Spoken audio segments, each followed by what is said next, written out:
Assalamualaikum warahmatullahi taala wabarakatuh. Baik, di sini saya akan memaparkan tentang penanggulangan dan pemberantasan korupsi. Di mana di sini adalah korupsi berasal dari bahasa Latin yaitu corruption yang secara etimologis berarti busuk atau buruk. Antaranya yaitu perbedaan korupsi dengan pencurian dan pelengkapan terletak pada kompleksitas unsur pembentukannya serta melibatkan penyalahgunaan kewarganegaraan publik. Dan juga korupsi bukan hanya masalah hukum tetapi juga masalah sosial dan budaya dan juga etika yang memerlukan pemahaman mendalam dan komprehensif. Selanjutnya yaitu dari akar penyebab korupsi di Indonesia. Apa yang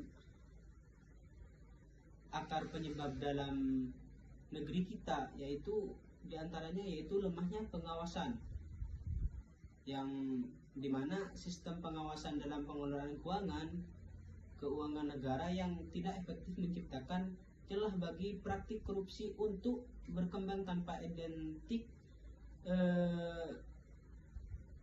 dengan baik. Yang kedua yaitu rendahnya transparansi. Rendahnya transparansi di sini yaitu menumbuhkan akses terbatas masyarakat terhadap informasi pemerintah, memungkinkan penyalahgunaan wewenang tanpa pengawasan publik yang memadai. Yang ketiga yaitu kurangnya integritas, di mana kurangnya integritas di sini adalah nilai moral dan etika rendah di kalangan pejabat publik, dikombinasikan dengan kesejahteraan pegawai yang minim, meningkatkan risiko tindakan korupsi. Selanjutnya yaitu pencegahan korupsi melalui edukasi, baik di mana melalui edukasi masyarakat.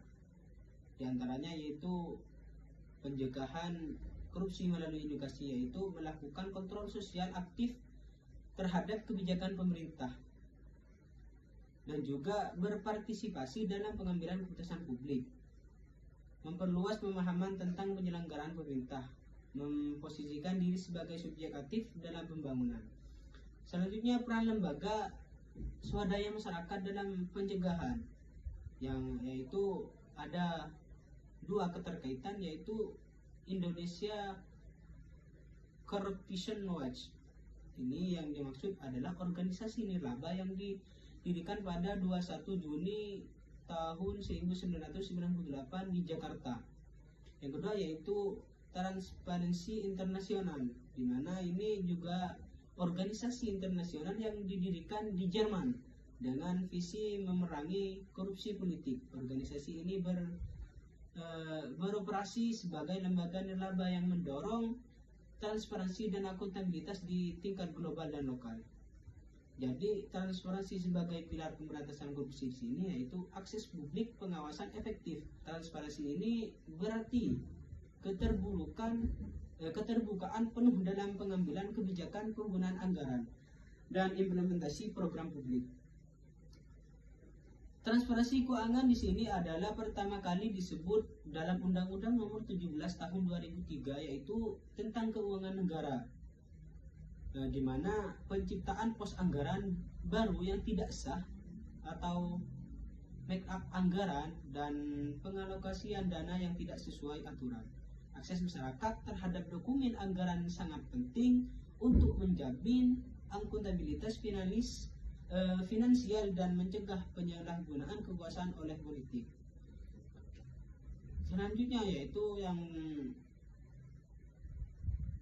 tindak pidana korupsi dan aspek hukumnya, di mana ini mempunyai tiga aspek, yaitu yang pertama unsur tidak pidana, syarat penghukuman, dan karakter melawan hukum.